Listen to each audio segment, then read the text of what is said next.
Everyone, আপনি interview রুমে প্রবেশ করলেন আর ইন্টারভিউর শুরুতেই আপনাকে জিকে বা কোনো সিচুয়েশন বেসড প্রশ্ন কিন্তু করা হবে না। ইন্টারভিউয়ের একদম শুরুতে আপনাকে ওই পরিস্থিতির সাথে কমফোর্টেবল ফিল করানোর জন্য আপনাকে আপনার সম্পর্কে, আপনার পরিবারের সম্পর্কে, আপনার জেলার সম্পর্কে জানতে চাওয়া হবে। ধরুন ওনারা কোশ্চেন করতে পারেন যে আপনার নাম কি। প্রথমেই আপনি প্রবেশ করলেন আর আপনি চেয়ারের সামনে দাঁড়িয়ে আছেন, আপনাকে বসতে বলা হলো, আপনি ধন্যবাদ জানিয়ে বসলেন। সঙ্গে সঙ্গে ওনারা কোশ্চেন করবেন যে আপনার নাম কি। উত্তর দেবেন স্যার আমার নাম হলো এই। এরপরে ওনারা কোশ্চেন করতে পারেন যে আপনার নামের অর্থ বলতে পারবেন। উত্তর দেবেন স্যার আমার নামের অর্থ হলো, যার নাম সৌরভ সে বলবে সুগন্ধ, যার নাম তন্ময় সে বলবে এক মনে। তো নামের অর্থগুলো অবশ্যই জেনে যাবেন। এরপরের কোশ্চেন ওনারা করবেন যে আপনার নামের সাথে আপনার ব্যক্তিত্বের মিল আছে কি। ধরুন যার নাম তন্ময় সে এক মনে, তন্ময় নামের অর্থ হচ্ছে এক মনে, সে অবশ্যই বলবে যে স্যার আমার নামের সাথে আমার ব্যক্তিত্বের মিল রয়েছে। 99% অবশ্যই নামের সাথে ব্যক্তিত্বের মিল থাকে, কিন্তু 1% হয়তো নাও থাকতে পারে। যেমন ধরুন কারো নাম হচ্ছে রুদ্র, রুদ্র নামের অর্থ হচ্ছে ভয়ঙ্কর। তো সে যদি স্যার আমি ভয়ঙ্কর টাইপের ব্যক্তি, তো সে হয়তো বলবে স্যার আমার নামের সাথে আমার ব্যক্তিত্বের মিল নেই। তো 99% কিন্তু মিল থাকে। এরপরে কোশ্চেন হবে নিজের সম্পর্কে বলুন। আমি পরপর এটা আমি আরও ভালো করে তোমাদেরকে বলবো। এরপরের কোশ্চেন আপনি কোথা থেকে এসেছেন। উত্তর দেবেন স্যার আমি এই জেলার এই থানার অন্তর্গত এই গ্রাম থেকে এসেছি। এরপরের কোশ্চেন আপনার জেলার নাম কি। যে জেলা থেকে ইন্টারভিউ দিতে যাবেন সেই জেলার নাম বলবেন। এরপরের কোশ্চেন আপনার জেলা কেন বিখ্যাত। দেখো প্রত্যেকটা জেলা কোনো না কোনো কারণে বিখ্যাত। কোনো জেলা ছৌ নাচের জন্য বিখ্যাত, কোনো জেলা আমের জন্য বিখ্যাত, কোনো জেলা শাড়ির জন্য বিখ্যাত। তো নিজের জেলার 3 থেকে 4টে বিখ্যাত বিষয় অবশ্যই ওনাদের সামনে বলবেন। এরপরের কোশ্চেন আপনার পরিবারে কে কে আছেন। উত্তর দেবেন স্যার আমার পরিবারে বাবা মা ভাই বোন মোট 4জন সদস্য আছেন। আপনার বাবা কি করেন। তো বাবা যা করে সেটাই বলবেন যে আমার বাবা বর্তমানে এই কাজ করেন। ওপেনিং কোশ্চেন শুরুর পর থেকেই কোশ্চেন কিন্তু চেঞ্জ হতে থাকবে। আপনাকে মোটামুটি 7 থেকে 7.5 মিনিট মতো টাইম কাটাতে হবে ইন্টারভিউ রুমে। যে কোশ্চেনগুলো আমি আপনাদের সাথে আলোচনা করছি এগুলো বিগত বছরের বিভিন্ন পরীক্ষার্থী এই টাইপের কোশ্চেনকে ফেস করেছিল, তাদের এক্সপিরিয়েন্সকে আমি একসাথে নিয়ে তোমাদেরকে পরপর একটা সিরিজ বানানোর চেষ্টা করছি যাতে তোমাদের হেল্পফুল হয়। দেখো কোশ্চেন হতে পারে যে মিড ডে মিল প্রকল্প সম্পর্কে তুমি কি কিছু জানো। তুমি উত্তর দেবে যে হ্যাঁ স্যার জানি। স্যার এই প্রকল্পটি প্রথম 15ই আগস্ট 1995 সালে ভারত সরকার চালু করেন এবং 2001 সালে সুপ্রিম কোর্টের নির্দেশে সব স্কুলে রান্না করা খাবার দেওয়া বাধ্যতামূলক হয়। এই প্রকল্পের মাধ্যমে ক্লাস 1 থেকে 8 পর্যন্ত ছাত্রছাত্রীদের পুষ্টিকর খাবার দেওয়া হয়। এখানে নির্দিষ্ট মেনু অনুযায়ী খাবার দেওয়া হয়, যেমন ভাত ডাল সবজি ডিম। এই পর্যন্ত উত্তর দিলেও একটি কমপ্লিট উত্তর হয়ে যাবে। এরপর যদি ওনারা কোশ্চেন করেন যে এই মিড ডে মিলের উদ্দেশ্য কী।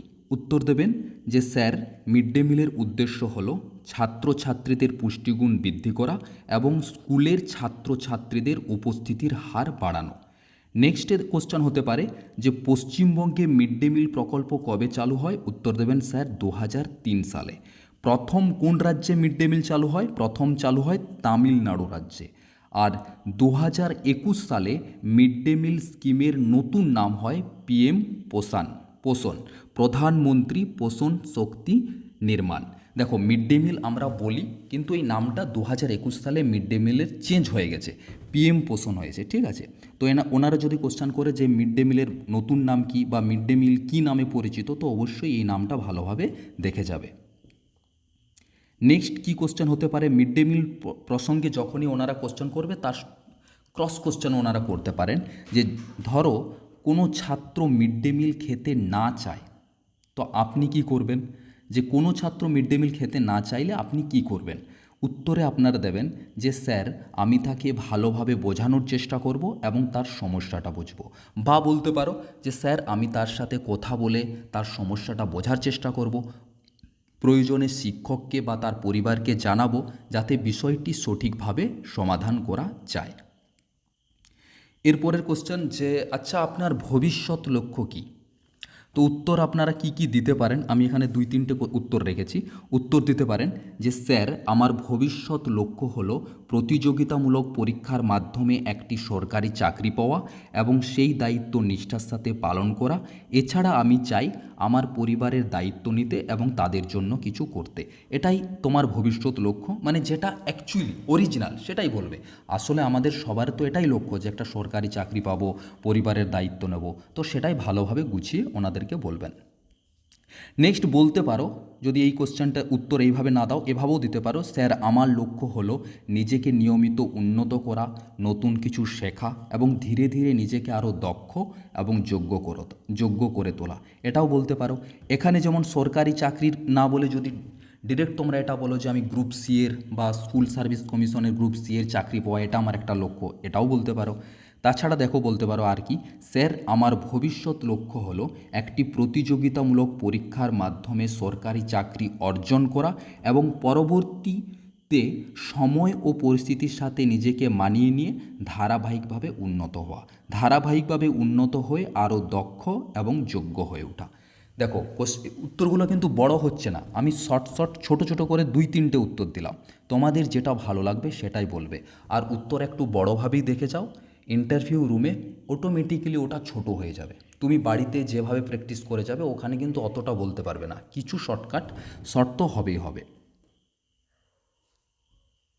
ইন্টারভিউর মাঝকালীন টাইমে আপনাকে অনেক টাইপের ট্রিকি কোশ্চেন করা হতে পারে, যে ওনারা দেখতে চাইবেন যে আপনি কি টাইপের উত্তর দিচ্ছেন বা আপনি কি বলছেন। এই টাইপের একটা কোশ্চেন হতে পারে যে আপনি কি কখনো মিথ্যে কথা বলেছেন? উত্তর দেবেন স্যার। যদি তোমরা উত্তর দাও যে স্যার আমি মিথ্যে কথা বলেছি, এটা বললেও ভুল। যদি বলেন যে স্যার না বলিনি, এটাও ভুল। তো উত্তরটাকে ঘুরিয়ে দিতে হবে, স্যার আমি সব সময় সত্য বলার চেষ্টা করি, যদি কোনো ভুল হয়ে থাকে আমি সেটি স্বীকার করে সংশোধন করার চেষ্টা করি। তাহলে ডাইরেক্ট না বলাও হচ্ছে না এবং হ্যাঁ বলাও হচ্ছে না, ঘুরিয়ে একটা মাঝামাঝি জায়গায় আমরা একটা ভালো পারফেক্ট অ্যান্সার দিচ্ছি। এই যে ট্রিকি কোশ্চেনগুলো, আপনি কি কখনো ব্যর্থ হয়েছেন? যে ওনারা জানতে চায় যে আপনি কি টাইপের উত্তর দিচ্ছেন বা আপনার বর্তমান পরিস্থিতি কী রকম। তো উত্তর দেবেন হ্যাঁ স্যার। যদি উত্তর দেয় কোশ্চেন হয় যে আপনি কি কখনো ব্যর্থ হয়েছেন, আপনি উত্তর দিতে পারেন প্রথমেই যে হ্যাঁ স্যার, আমি সেই অভিজ্ঞতা থেকে শিখে নিজেকে উন্নত করার চেষ্টা করেছি। মানে আমি উত্তরটা এরকম বলতে চাইছি যে আপনি কি ব্যর্থ হয়েছেন, আপনি মেনে নেন যে হ্যাঁ স্যার আমি ব্যর্থ হয়েছি, তবে আমি সেই অভিজ্ঞতা থেকে শিখে নিজেকে উন্নত করার চেষ্টা করেছি। শুধু আমি ব্যর্থ হয়েছি হ্যাঁ স্যার বললেও ঠিকঠাক না, আর না স্যার বললেও ঠিকঠাক না, বলতে হবে যে আমি নিজেকে উন্নত করার চেষ্টা করেছি, ওই ব্যর্থতা থেকে আমি কিছু শিখেছি। এছাড়াও উত্তর আপনারা এভাবে দিতে পারেন যে হ্যাঁ স্যার প্রতিযোগিতামূলক পরীক্ষায় আমি ব্যর্থ হয়েছি। অবশ্যই আপনি এই জায়গায় ব্যর্থ হয়েছেন, তবেই তো আপনি এতদিন সরকারি চাকরি পাননি, এরপর আপনি ইন্টারভিউ দিচ্ছেন। তো বলতে পারেন যে হ্যাঁ স্যার এর আগেও আমি অনেক প্রতিযোগিতামূলক পরীক্ষা দিয়েছি, কিন্তু আমি সেখানে উত্তীর্ণ হতে পারিনি, আমি সেখানে ব্যর্থ হয়েছি, তবে আমি সেই অভিজ্ঞতা থেকে নিজের ভুলগুলো বুঝে সংশোধন করেছি এবং আরও ভালোভাবে প্রস্তুতি নেওয়ার চেষ্টা করেছি। নেক্সট দেখো, আপনার মধ্যে কি পরিবর্তন দরকার? ওনারা কোশ্চেন করবেন যে আচ্ছা আপনার মধ্যে কি কোনো পরিবর্তনের দরকার আছে বা আপনি কি নিজেকে পরিবর্তন করতে চান? তো আপনি উত্তর দেবেন যে স্যার আমি আমার কমিউনিকেশন স্কিল আরও উন্নত করতে চাই, যাতে নিজেকে আরও ভালোভাবে প্রকাশ করতে পারি। মানে ওনারা জিজ্ঞাসা করতে চাইছে যে আপনার মধ্যে কি কোনো উইকনেস রয়েছে? এটাও হতে পারে কোশ্চেন যে আচ্ছা আপনার মধ্যে কি কোনো উইকনেস বা দুর্বলতা রয়েছে? আপনি যদি বলেন যে না, তাহলে কিন্তু এটা পারফেক্ট অ্যান্সার বা সঠিক অ্যান্সার হচ্ছে না। তার কারণ প্রত্যেকটা মানুষের কোনো না কোনো দুর্বল জায়গা তো অবশ্যই রয়েছে। তো আপনাকে কোনো না কোনো একটা দুর্বলতা আপনাকে বলতেই হবে, সেটা আপনি যেটাই বলুন। আমি আপনাদেরকে অবশ্যই পরপর শিখিয়ে দেবো যে এই জায়গাগুলোকে আর কত ভালোভাবে আপনারা সংশোধন করে সঠিক উত্তর দেবেন। দেখুন, যেমন কমিউনিকেশন স্কিল একটা উইকনেস, কিন্তু এটা খুব বড় সমস্যা নয়। তো এটা আপনারা বলতেই পারেন যে আমি যখন কোনো নতুন মানুষের সাথে, অপরিচিত মানুষের সাথে কথা বলি, তো আমার একটুকু লজ্জা ভাব লাগে বা আমি একটু আড়ষ্টতা বোধ করি। তো হ্যাঁ, এটা বলার পরে আপনাকে বলতে হবে তবে আমি স্যার এটাকে উন্নত করার চেষ্টা করছি। সবসময় দুর্বলতাটাকে রেখে দিলেন এটা হবে না, দুর্বলতাটাকে আপনাকে ওভারকাম করতে হবে, দুর্বলতাটাকে ঠিক করতে হবে, এরকম টাইপের একটা অ্যান্সার দিতে হবে যে আমার এই দুর্বলতাটা রয়েছে কিন্তু আমি এই দুর্বলতাটাকে ঠিক করার চেষ্টা করছি। তো কমিউনিকেশন স্কিল একটা দুর্বলতা, এটা আপনারা বলতেই পারেন। এছাড়া বলতে পারেন যে স্যার আমার মনে হয় কাজের ব্যস্ততার মধ্যেও নিজের স্বাস্থ্য ও রুটিনের দিকে আরও বেশি নজর দেওয়া দরকার, আমি এটা পারি না। মানে এটাও তোমার একটা দুর্বলতা যে এতটাই তুমি কাজের চাপের বা ব্যস্ততায় রয়েছো, নিজের স্বাস্থ্য ও রুটিনের দিকে নজর দিতে পারছো না। এরপরে বলতে হবে আমি চেষ্টা করছি যেন কাজের চাপের মধ্যেও সময় মতো খাওয়া দাওয়া এবং শরীরচর্চা নিয়মিতভাবে বজায় রাখতে পারি। প্রথমেই দুর্বলতাটা বললে এবং পরে দুর্বলতাটা সংশোধন করার চেষ্টা করছো। ওকে, আশা করি আমি তোমাদেরকে বোঝাতে পেরেছি যে এই জায়গার উত্তর কীরকমভাবে দিতে হবে। নেক্সট কোশ্চেন, যদি স্কুলে কোনো জরুরি পরিস্থিতি তৈরি হয় তখন তুমি কি করবে? কোশ্চেন হবে যে ধরো স্কুলে কোনো একটা জরুরি পরিস্থিতি তৈরি হলো, তখন আপনি কি করবেন? উত্তর দেবেন, স্যার আমি শান্ত থেকে পরিস্থিতি সামলানোর চেষ্টা করব এবং সঙ্গে সঙ্গে কর্তৃপক্ষকে জানাবো। এছাড়াও উত্তর দিতে পারেন অন্য কোনো একটা অ্যান্সার, ধরো কেউ একটা অ্যান্সার এটা দিল, কেউ আবার অন্য একটা অ্যান্সার দিতে পারে যে স্যার কোনো জরুরি পরিস্থিতিতে আমি প্রথমে শান্ত থেকে পরিস্থিতি বুঝে দ্রুত প্রয়োজনীয় পদক্ষেপ নেব, এরপর সঙ্গে সঙ্গে শিক্ষক ও কর্তৃপক্ষকে জানিয়ে সবার সহযোগিতায় পরিস্থিতি নিয়ন্ত্রণে আনার চেষ্টা করব। যেটা তোমাদের ভালো লাগবে সেই অ্যান্সারটা নিতে পারো। তবে আমি বলবো যে একদম কপি পেস্ট করবে না কোনো উত্তর, তোমরা একটা ধারণা নাও যে এই সবথেকে বড় ধারণা হলো কী টাইপের কোশ্চেন হতে পারে। তো আমি তোমাদেরকে ধারণা দিচ্ছি যে এই টাইপের কোশ্চেন হতে পারে, আর তোমরা নিজেদের মতো করে খাতায় উত্তরগুলো ভালোভাবে লিখো, কোনো লাইন বা কোনো শব্দ বা কোনো ভাষা তোমরা এখান থেকে অবশ্যই নাও, আর তারপর প্রতিদিন নিজের মতো করে চেয়ারে বসে উত্তরগুলোকে বারবার বলো। তাহলে তোমরা যেদিন ইন্টারভিউ রুমে যাবে সেদিন তোমাদের অনেক ভয় কেটে যাবে, তোমরা কনফিডেন্সের সাথে উত্তর দিতে পারবে।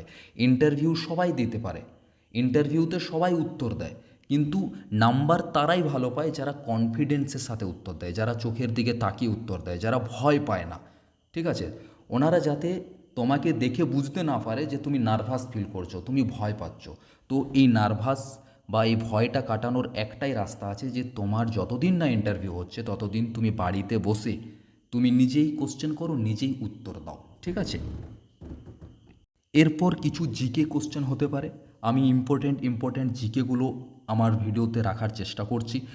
স্বভাবত আমি তোমাদেরকে একটা মক ইন্টারভিউর মানে রিয়েল ইন্টারভিউর ফিল দেওয়ার চেষ্টা করছি। যে কোশ্চেনগুলো আগে হয়েছে, বিগত বছরের বিভিন্ন ক্যান্ডিডেটকে করা হয়েছে, সেই কোশ্চেনগুলোকে কালেকশন করে আমি টার্গেট আছে যে আমি তোমাদেরকে অনেকগুলো প্রায় যতদিন তোমাদের ইন্টারভিউ না হবে আমি প্রতিদিন একটা করে ভিডিও আপলোড করব যাতে তোমাদের হেল্প হয়। তো যদি ভিডিওটা ভালো লেগে থাকে তো অবশ্যই সাবস্ক্রাইব করে আমার সঙ্গে থাকো। দেখো কোশ্চেন হবে 7ই এপ্রিল বিশ্ব পরিবেশ দিবস, ওনারা এই কোশ্চেনটা আপনাকে করবে যে 7ই এপ্রিল বিশ্ব পরিবেশ দিবস, আপনি বলে দিলেন হ্যাঁ, কিন্তু এখানেই ভুল, কারণ 7ই এপ্রিল কিন্তু বিশ্ব পরিবেশ দিবস নয়। আমাদের বিশ্ব পরিবেশ, তখন উত্তর দিতে হবে না স্যার বিশ্ব পরিবেশ দিবস হলো 5ই জুন। ঠিক আছে, এরপরে কোশ্চেন বিশ্ব রেড ক্রস দিবস কবে পালন হয় বলতে পারবে? উত্তর দেবে স্যার 8ই মে। কোশ্চেন হবে ম্যাকমোহন লাইন কোন দুটি দেশের বর্ডারের মধ্যে রয়েছে? উত্তর হবে স্যার ম্যাকমোহন লাইন ভারত ও চীনের মধ্যে রয়েছে। দাক্ষিণাত্য মালভূমির সর্বোচ্চ শৃঙ্গ কোনটি? একদম কমপ্লিট উত্তর হবে দাক্ষিণাত্য মালভূমির সর্বোচ্চ শৃঙ্গের নাম হলো আনাইমুদি। নেক্সট কোশ্চেন, দক্ষিণ ভারতের কাশী কাকে বলা হয়? দক্ষিণ ভারতের কাশী বলা হয় মাদুরাইকে। এরপরের কোশ্চেন দেখো, কোন নগরকে সিটি অফ লেক বলা হয়? উত্তর দেবে স্যার সিটি অফ লেক বলা হয় হায়দ্রাবাদকে। কেন আমি ঘুরিয়ে বলছি? কারণ তোমাদের যাতে এই ভিডিওটা দেখে একদম বারবার দেখে নিজেদের মধ্যে হয় যে আমি কেমনভাবে উত্তর দেব, কখনোই তোমরা শুধুমাত্র বলবে না যে হায়দ্রাবাদ, কমপ্লিট অ্যান্সার দাও, এতে তোমরা কিছুটা টাইম খেতে পারবে, প্লাস তোমাদের উত্তরটা পারফেক্ট হবে। নেক্সট কোশ্চেন, ন্যাটোর সদস্য দেশের সংখ্যা কত? উত্তর হবে স্যার ন্যাটোর সদস্য দেশের সংখ্যা হলো 27টি। এরপরে কোশ্চেন, ইনক্লাব জিন্দাবাদ স্লোগান কে দিয়েছিলেন? উত্তর দেবেন স্যার ইনকিলাব জিন্দাবাদ স্লোগানটি দিয়েছিলেন ভগৎ সিং। বলতে পারবে কংগ্রেসের একজন চরমপন্থী নেতার নাম? উত্তর দেবে হ্যাঁ স্যার, কংগ্রেসের একজন চরমপন্থী নেতার নাম অরবিন্দ ঘোষ। এরপরে ওরা যদি বলেন যে বাহ খুব ভালো, সঙ্গে সঙ্গে তোমাকে রিপ্লাই দিতে হবে ধন্যবাদ স্যার বা ধন্যবাদ ম্যাম। এরপরে কোশ্চেন, ভারতে কবে প্রথম রেলপথ চালু হয়েছিল? উত্তর দেবে স্যার ভারতে প্রথম রেলপথ চালু হয়েছিল 1853 সালে। এরকম এতগুলো জিকে করবে না, হয়তো 2-4টা জিকে কোশ্চেন জিজ্ঞাসা করা হবে। এই জিকে কোশ্চেনগুলো কমপ্লিট হয়ে যাওয়ার পর আপনারা বলবেন আচ্ছা ঠিক আছে আসতে পারো। তো সঙ্গে সঙ্গে তুমি উঠে দাঁড়ালে, নমস্কার স্যার নমস্কার ম্যাম বললে, এরপর বেরিয়ে যাও। ওনাদের সাথে কিন্তু কোনো রকম কোনো কথাবার্তা আর বলবেন না। যখনই ওনারা বলে দেবে যে আপনার ইন্টারভিউ হয়ে গেছে, আপনি উঠে দাঁড়াবেন, নমস্কার বলবেন, সঙ্গে সঙ্গে বেরিয়ে যাবেন।